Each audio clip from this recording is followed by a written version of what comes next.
Hi everyone, welcome to my new mini blog. তো আজকে গেছিলাম ত্রিপুরার ঐতিহ্যবাহী খার্চি মেলাতে। তো এখানে আমরা একটা দাদার গাড়ি দিয়ে গেছিলাম সবাই মিলে। তো মেলার ভেতরে এখানে ঢুকে গেছি, আর খুবই সুন্দর ডেকোরেশন করা হয়েছে। প্রথম দিন গেছিলাম, ভিড় ততটা পাইনি। আর এখানে আমরা মোম ধূপকাঠি কিনে লাগিয়েও দিচ্ছিলাম মায়ের আরাধনা, এবং এখানে ঠাকুর সবগুলো দর্শন করে। আর এখানে সাংস্কৃতিক অনুষ্ঠান হচ্ছিল একটা মাঠে, সেইখানে আমরা কিছুক্ষণ টাইম স্পেন্ড করলাম, সবাই মিলে আড্ডা দিলাম, গল্প করলাম, কিছু চানাচুর টানাচুর খেলাম।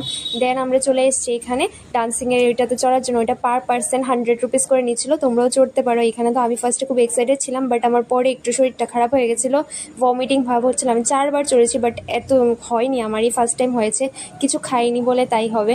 আর এখানে দেখো সাধু সন্ন্যাসীরা সবাই বসেছিল, এখানে মেলাতে তো থাকেই। তো খুবই সুন্দর অ্যাম্বিয়েন্স, খুব ভালো লাগে এখানে যেতে, প্রত্যেক বছর যাই।